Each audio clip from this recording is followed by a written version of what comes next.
Hello, j'espère que tu vas bien. Et ouais, on commence en musique. Pourquoi ? Parce que c'est une nouvelle page qui se tourne. Et oui, fini le solopreneur. Si tu suis mon épisode de podcast depuis le tout début, tu savais que ce podcast s'appelait le podcast solopreneur. Et aujourd'hui, c'est plus le cas. Pourquoi ? Parce que déjà, je suis plus solopreneur. Ça ne veut pas dire que je suis plus d'accord avec le message du solopreneur, mais j'espère à autre chose et j'espère que dans cette nouvelle page, ce nouveau livre que j'ouvre, je vais pouvoir te donner des idées, te faire réfléchir autrement. Et aujourd'hui, on va commencer par un message fort. On va parler d'amour et de stratégie. Ok ? C'est pas amour, gloire et beauté, c'est amour et stratégie. Et dans ce nouveau format de podcast, ce que je te propose, c'est que il y aura toujours quelque chose à la une, un dossier à la une. Comme aujourd'hui, je vais te parler de amour et service, amour et stratégie, pardon. Et vu que maintenant, je me suis spécialisé auprès des coachs, ma volonté vraiment, c'est pendant les prochaines années d'aider les coachs et exclusivement les coachs. Et on aura une section uniquement dédiée aux coachs. Ça te va ? Et si tu n'es pas encore intéressé, tu te dis bon, coaching, tout ça, moi je pense que je vais pouvoir te convaincre. Parce que même si tu ne veux pas être coach à 100%, tu as besoin d'aptitude de coach. Donc à chaque épisode, on va faire ça. Et puis, comme avant, t'inquiète pas, peut-être la section que tu aimais le plus, qui était sur l'actualité, ça va rester. Et je vais continuer à te parler d'actualité. Et en plus, on va le faire en musique. Ok, je te tease un petit peu la musique de l'actualité, c'est ça. Cool, hein ? Allez, il faudra rester jusqu'à la fin. Ok, c'est parti. On arrête de faire mémusons. Parlons d'amour, parlons de stratégie. Ce que je vais te livrer là, c'est le résultat de beaucoup de réflexions, beaucoup d'actions. Et je pense que c'est une excellente manière de démarrer ce nouveau podcast. Parce que l'amour, c'est l'une des choses les plus fondamentales dans la vie. Et tu verras que dans ton business, c'est pas autrement. Et la stratégie, c'est essentiel si tu veux créer un business. Si tu n'as pas la stratégie, tu ne vas pas pouvoir avoir une entreprise qui va vivre et qui va pouvoir produire des revenus et qui va pouvoir aider les gens. Mais il faut les deux. Il faut les deux et on va parler des deux. Dans la section d'aujourd'hui pour les coachs, tiens, je te mets un peu la musique du coach quand on va parler de coaching. Sympa aussi, hein ? Attends. Ouais, allez, c'est pour tout à l'heure. On va parler aujourd'hui de comment écouter notre prospect, notre client, notre équipe. Et puis dans l'actu, il s'est passé tellement de choses en à peine quelques mois que j'ai hâte de te partager tout ça. Par contre, j'ai combien de temps devant moi ? J'ai 26 minutes parce qu'après j'ai un coaching en groupe, donc hâte de commencer. Allez, on y va. Amour et service. Tu me connais au fait ou pas ? Si tu ne me connais pas, je m'appelle Lingen, j'ai 34 ans, je vis à Nogent-sur-Marne avec une merveilleuse épouse et ça fait 10 ans que je suis entrepreneur. On aura l'occasion de faire connaissance plus tard. Alors, l'amour. Aujourd'hui, j'aimerais te parler d'amour et la conséquence de l'amour, c'est le service. Okay ? Juste l'amour, les émotions, un SDF, tu as une émotion d'amour pour lui, ça ne va pas forcément l'aider. Je ne dis pas qu'il faut que tu aides tous les SDF, mais c'est juste pour que tu comprennes. Et donc, l'amour et le service, ça va ensemble. Et ça se traduit de différentes manières. Tout d'abord, l'amour envers toi-même, l'amour envers ton entreprise, l'amour pour tes clients, l'amour pour tes prospects, ton équipe et tes partenaires. Qu'est-ce que j'entends par là ? Tu ne peux pas réussir à développer un business pérenne qui fonctionne bien si tu n'as pas d'abord de l'amour pour toi-même. Parce que si tu ne t'aimes pas toi-même, tu vas peut-être créer une entreprise juste pour gagner de l'argent, être populaire. Et tout le reste va être faussé et ça va être mauvais. Si tu ne t'aimes pas toi-même, tu vas avoir tendance à sous-vendre, à ne pas valoriser ton travail. Si tu ne t'aimes pas toi-même, tu risques de ne pas avoir le sourire, pas avoir l'enthousiasme qu'il faut pour aider tes prospects. Et du coup, c'est hyper important que tu aies de l'amour pour toi-même. Tu sais, c'est un peu comme dans l'avion, quand on te dit de prendre, en cas d'urgence, le masque à oxygène, il faut d'abord que tu t'équipes toi avant de même donner de l'oxygène à ton enfant. Pas parce que tu es plus important que ton enfant, mais parce que si tu veux aider ton enfant, tu as intérêt, toi, à pouvoir respirer. Donc ça, c'est hyper important de s'aimer soi-même. On aura l'occasion, durant les prochains épisodes de podcast, de développer ce thème. Et puis, il y a l'amour pour ton entreprise. Parce que l'amour de toi-même, c'est une chose, mais si tu n'aimes pas ton entreprise, qui est une personne morale, administrativement, on va parler d'une personne morale, tu ne vas pas pouvoir utiliser la stratégie qu'on va mettre en place après. Si tu n'aimes pas ton entreprise, ce qui va se passer, c'est que tu vas chercher ton épanouissement, et puis ton entreprise va mourir de faim. Et comme ton salaire vient de ton entreprise, tu vas mourir de faim aussi. Et j'ai vécu ça, je ne veux pas te juger si c'est quelque chose que tu vis. Mais si ton entreprise n'a pas d'oxygène, c'est-à-dire n'a pas d'argent, elle va mourir. Et si elle meurt, tout ce que tu fais dans ton business va s'éteindre. Il va falloir que tu relances un business ou que tu refasses autre chose. Donc, c'est hyper important que tu aimes ton entreprise. Et de manière concrète, ça veut dire quoi ? Ça veut dire nourris ton entreprise en argent. Tu peux avoir la meilleure volonté du monde, faire des prix justes, aider les gens, blablabla, blablabla. Mais si tu nourris pas ton entreprise avec de l'argent, autant faire juste du bénévolat et en faire un hobby, mais c'est pas un business. Okay ? Et on aura l'occasion de développer ça aussi.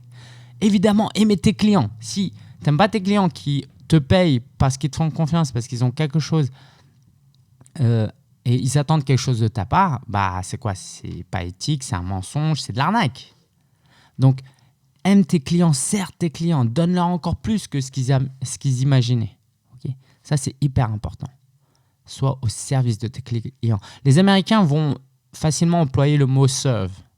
Mais en France, c'est plus difficile de dire « servir ses clients », sauf si tu tiens un restaurant. Non, moi, j'avais fait une lettre papier un moment aux membres d'un produit que j'avais fait, d'un site de membres, et j'avais mis « Je signais Lingen, votre serviteur ». D'ailleurs, j'ai arrêté ce site de membres qui s'appelait La Famille Solopreneur le jour où j'ai senti que j'étais plus un bon serviteur et que j'étais plus aligné totalement avec moi-même. Est-ce que tu te sens serviteur ? Pas esclave, ok ? Parce que tu t'aimes toi-même, justement. Mais est-ce que tu te sens serviteur de tes clients ? Et pas que des clients. Est-ce que tu te sens serviteur de tes prospects ? Ou est-ce que tu veux travailler avec tes prospects que quand ils te donnent de l'argent ? C'est quoi ton attitude face à un prospect qui a besoin de toi, qui t'aime bien, et au moment de payer, il ne paye pas, il disparaît ? Est-ce que tu es fâché, tu es en colère ? Ou est-ce que tu as encore de l'amour ? Ou est-ce que tu vas continuer à servir ce prospect ? Prendre de ses nouvelles tous les 2 semaines, tous les mois. Comment vas-tu ? Où est-ce que tu en es ? Et moi, je suis loin d'être parfait là-dedans. Ok ? Je te dis pas tout ce que moi je sais, je te dis tout ce qui doit être fait idéalement. Et évidemment, j'essaye de mettre en application. Mais par exemple, juste si tu n'es pas convaincu sur le côté juste amour, pensons business.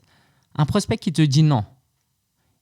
Si tu prends des nouvelles de lui tous les mois pendant 1 an, est-ce que tu penses qu'il y a des probabilités qu'il rachète auprès de lui, auprès de toi ? Bien sûr, bien sûr. Mais imagine, tu l'ignores, tu lui fais la tête. Je peux te dire qu'il n'achètera jamais chez toi. Moi, j'ai des prospects qui, parmi une de mes plus grandes clientes financièrement parlant, du moins, et une prospect qui m'a dit non et qui 6 mois après est revenue vers moi parce qu'elle avait un besoin encore plus fort. Donc, sers tes prospects, aime tes prospects. Est-ce que tu aimes ton équipe ? Alors, tu n'as peut-être pas d'équipe aujourd'hui, mais si tu en as une, prends soin d'eux. Moi, franchement, je pense faire un bon boulot, mais c'est pas encore ça. C'est pas encore ça. Est-ce que je suis vraiment un serviteur de mon équipe ou est-ce que j'utilise mon équipe comme un outil pour m'aider à faire croître mon business ? C'est pas facile, Il y en a qui disent même que l'équipe doit même passer avant les clients. En tant que dirigeant d'entreprise, je dois prendre soin de mon équipe avant même de prendre soin de mes clients. Parce que si je ne prends pas soin de mon équipe ne pourra pas prendre soin de mes clients. Okay ? Et c'est pour ça que je suis sorti du soloprenariat. Sinon, ça ne marchera pas tout à fait. Et puis tes partenaires formels ou informels, est-ce que tu les sers au mieux ? Est-ce que tu respectes tes engagements. Okay, moi, j'ai mis des mois, par exemple, à payer des commissions d'affiliation. Bon, en partie parce que j'ai eu le Covid et que j'étais malade. Pendant 3 semaines, j'ai rien fait. Mais même à part ça, mis à part ça, j'ai traîné un petit peu. Et c'est peut-être pas cool. C'est sûr, c'est pas cool. Et donc, j'essaye de progresser. Donc, aime toi-même, aime ton entreprise, aime tes clients, tes prospects, ton équipe, tes partenaires. Serre-les du mieux que tu peux. Et que ce soit un amour véritablement altruiste, inconditionnel, qui n'attend rien en retour. Parce que si tu arrives à avoir cet amour-là, tu vas recevoir en retour. Ouais. Donc, je sais bien, quand je te dis aime sans attendre rien en retour, oui, tu vas me dire, ouais, j'aime mon client, mais il me paye plus parce que il a arrêté ses paiements. Voilà. Donc, bien sûr que c'est incomplet si on ne parle pas de stratégie. Donc, parlons de stratégie. Okay, et je vais te donner quelques pistes. Donc, l'amour, c'est bien, c'est top, c'est indispensable. Mais il y a une deuxième jambe, si tu veux courir vite, c'est qu'il faut avoir une stratégie. Et je vais aller droit au but. Aujourd'hui, je me spécialise auprès des coachs et moi-même, je vends des programmes haut de gamme. Donc aujourd'hui, on ne parle plus de stratégie sans parler de vente. Je parle presque même plus de marketing, je vais parler de vente. Un mot que j'avais en horreur, tu vois, à un moment donné. Mais en fait, non, je me suis rendu compte qu'une bonne stratégie, une bonne manière de vendre est une manière de montrer de l'amour et de servir les gens autour de toi. Ok, alors parlons de ça. En intro, il faut absolument que tu comprennes ce concept de know, like and trust. Il faut que les gens te connaissent, qu'ils t'apprécient et qu'ils te fassent confiance. Si tu veux avoir un business pérenne, un business qui dure, un business prospère, il faut que les gens te connaissent parce que sinon, comment ils peuvent te payer? Mais il faut qu'ils t'apprécient aussi parce qu'il y a tellement de concurrents qui font ce que tu fais et puis qu'ils aient confiance en toi au moment où tu proposes ton prix. Tu vois, moi, je facture des milliers d'euros à des clients, je leur demande même pas de contrat, je pourrais disparaître du jour au lendemain. Mais ils me font tellement confiance qu'ils savent que ce ne sera pas le cas. Comment tu peux créer ce niveau de confiance avec tes prospects, avec tes clients? Ok, si tu as retenu ça, allons-y, je pourrais faire 3 jours de séminaire sur la stratégie de la vente, mais j'ai décidé de te parler de 3 choses. Okay. Premièrement, le marketing de contenu. Comment tu peux créer du contenu pour attirer les clients? Ça, c'est hyper important. Vidéo, podcast comme tu es en train d'écouter, des articles de blog éventuellement sur les réseaux sociaux. Parce qu'en 2020 et les années à venir, si tu ne fais pas de contenu, tu es un inconnu. Tiens, ça rime. Si tu ne fais pas de contenu, tu es un inconnu. Alors, bien sûr qu'il y a d'autres manières de trouver des clients, notamment quand tu fais de la vente de haut de gamme. C'est ce que j'enseigne. Tu peux contacter tes clients, tes prospects en 1 à 1, en privé, etc. Et ça peut très bien marcher. Et ça marche pour beaucoup de gens. Okay, et je l'enseigne, encore une fois. Mais sur le long terme, tu ne peux pas ne pas faire de contenu. Tu ne peux pas juste compter sur ton réseau. Ou tu pourrais le faire, mais en fait, tu es en dessous de ton potentiel. Et j'ai même envie de dire que créer du contenu, alors juste si vraiment tu es au niveau débutant en termes de compréhension de ce que c'est que le contenu, par exemple, si je fais une vidéo, je suis coach sportif, je vais faire une vidéo comment perdre du ventre. Comment perdre du ventre. Je vais faire cette vidéo-là, je la mets sur YouTube. Et puis quelqu'un qui tape comment perdre du ventre et tombe sur ma vidéo. Comme par hasard, ma vidéo, elle est bonne, elle donne des bons conseils. Dans la vidéo, je fais un appel à l'action et je dis aux gens de s'inscrire pour obtenir quelque chose ou de réserver un appel avec moi. Et il rentre dans ce qu'on appelle un tunnel de vente et après, il devient client. Okay, tu vois un petit peu le truc? Pareil pour ce podcast, tu es peut-être tombé par hasard, tu as tapé des mots-clés, tu écoutes, tu es convaincu, tu aimes bien mon style, tu aimes bien les conseils que je donne. Plus tard, tu vas peut-être vouloir travailler avec moi. Okay, donc, c'est ça le marketing de contenu. Mais ça ne suffit pas. Il y a un truc hyper important, c'est de travailler ta marque personnelle. Tout à l'heure, je te disais qu'il faut gagner la confiance des gens. Donc, à moins que tu arrives à installer une marque qui donne vraiment confiance, tu vois, aujourd'hui, je ne sais pas, il y a des marques un peu comme... il y a les grosses marques, les Apple, par exemple McDo. Okay, les gens n'aiment pas je vais te donner les pires exemples. McDo et Coca-Cola. McDo et Coca-Cola, ici en Occident, on dit que c'est de la malbouffe. Mais tu sais, si tu voyages un jour dans des pays moins développés ou en Chine, par exemple, qui est développé, mais où tu n'as pas l'habitude de manger des de la nourriture chinoise. Et ben, je peux te dire qu'avec ma femme, quand on était en Chine, même pour moi, hein, qui ai grandi dans une famille chinoise, de retrouver un Big Mac, de retrouver un Coca, ça fait vraiment du bien. Et c'est bon aussi pour l'estomac, parce que tu n'es pas habitué à manger des trucs bizarres, tu vois. Et donc, tu as confiance en ces marques. Tu sais que quand tu vas au McDo, ça va être propre. Okay, si tu es, je sais pas, t'es en Inde et que tu as peur de manger n'importe quoi, tu vas au McDo, mais je crois qu'il n'y a pas de McDo, tu sais que ça va être propre. Ça ne va pas être le meilleur truc pour ta santé. Le Coca, tu sais que ça va être que ça va pas te rendre malade parce que il prendrait trop de risques. Tu vois le truc, l'importance de la confiance. Okay, et donc voilà, à moins que tu sois des grosses marques comme ça, il faut que tu travailles ta marque personnelle. Il faut que toi tu sois l'équivalent du Colonel Sanders dans le KFC là. Tu vois, qu'on te fasse confiance toi personnellement, parce que tu n'as pas les moyens marketing et le budget pour créer une grosse marque. Okay, du moins pas pour le moment. Donc, marketing de contenu, travailler ta marque personnelle. Troisième chose, c'est d'offrir des expériences de coaching. Ça va être parfait pour ceux qui sont coachs, qui vendent de la prestation de service. Au lieu d'essayer de vendre des trucs et de dire achetez, voici ma page de vente, tunnel de vente, urgence, il faut acheter maintenant avant minuit, nanana. Offre de ton temps et apporte une expérience à ton prospect, à ton client. Qu'il vive réellement, qu'il expérimente réellement ce que tu peux lui apporter. Gratuitement, c'est offert, c'est une session offerte. Tu vois, tu as certainement entendu parler de session stratégique, session découverte, appel stratégique, tout ça. Bah, offre ça. Et après ton prospect, si tu l'as vraiment aidé, il viendra te demander « Ouais, comment je peux travailler avec toi ? Combien ça coûte ?» etc., etc. C'est pas aussi joli et simple que je viens de te le décrire, mais dans l'essence, c'est ça. Et je peux te recommander un livre que je recommande tout le temps qui s'appelle Profession Coach, qui a vraiment transformé ma façon de réfléchir. Profession Coach de Steve Chandler et Rich Litvin. Donc, amour de soi-même, de son entreprise, des clients, des prospects, de son équipe et des partenaires. Et la stratégie, c'est de comprendre le know, like and trust, de faire du contenu, de travailler ta marque personnelle et de tout faire pour obtenir des expériences de coaching. Garde ça en tête, ok ? C'est une formule un peu immuable. Si tu gardes ça dans 20 ans, ça va toujours te servir. Okay ? Bien sûr qu'à partir de là, il y a des tactiques, il faut rentrer peut-être dans certains détails pour mieux comprendre les choses. Mais si tu veux, là, c'est un sommaire, c'est un index de ce qu'il faut, la philosophie du mindset que tu dois avoir si tu veux réussir dans le business. Okay ? Donc voilà, c'est cadeau et j'espère que ça va t'aider. Alors, comme promis, je t'avais dit qu'on passerait à la section coach. Alors, écoute ton prospect. Pourquoi tu dois écouter ton prospect ? Parce que d'une, ton prospect est tes clients. C'est comme ça qu'il se sentira aimé. C'est hyper important de se sentir aimé. Sinon, ils ont l'impression d'être juste un client.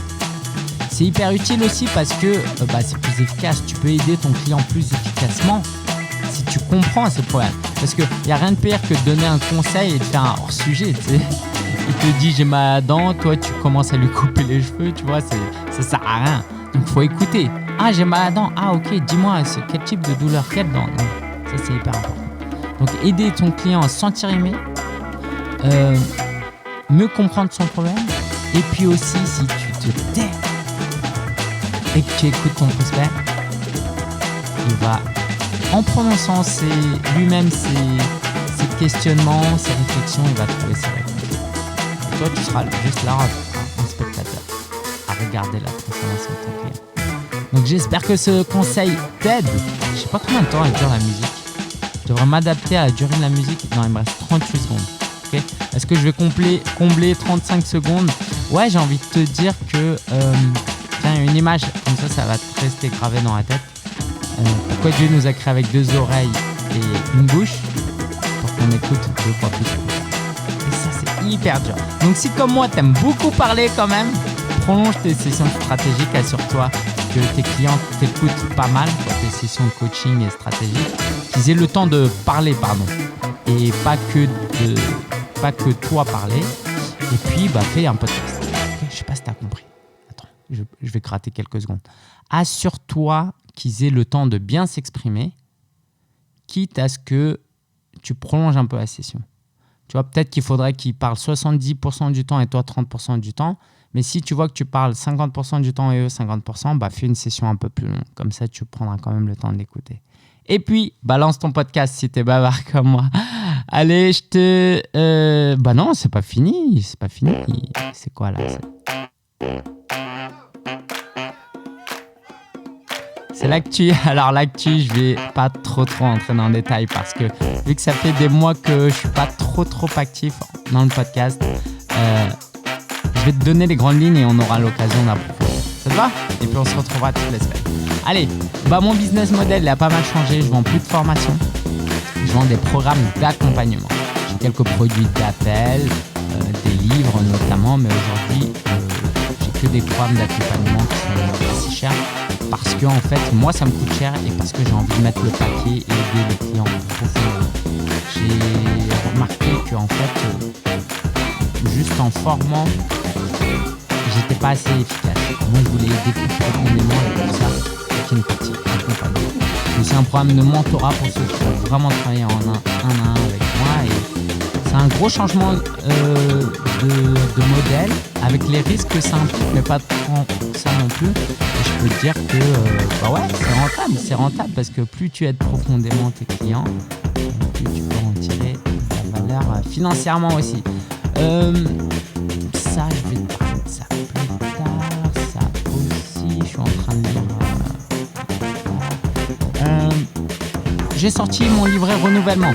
Ok, tu l'as peut-être entendu et vu. Si tu veux transformer ton mindset, je t'invite vivement à aller sur solopreneur.fr/renouvellement. solopreneur.fr/renouvellement.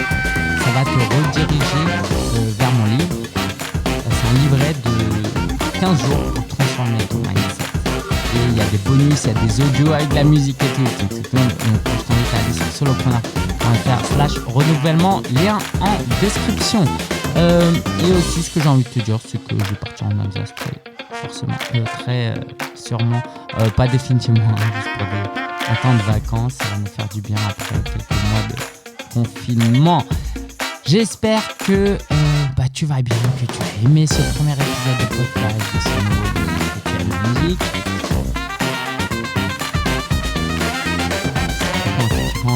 Je me suis acheté une nouvelle tablette là. Je te souhaite le meilleur et je te dis à la semaine prochaine. Compte sur moi pour tenir le rythme. C'est un nouveau livre, donc je repars de plus belle. Et du coup, je vais maintenir mon rythme hebdomadaire. Je te souhaite un bon week-end, une bonne journée, une bonne soirée. Et je te dis à très bientôt. Peace.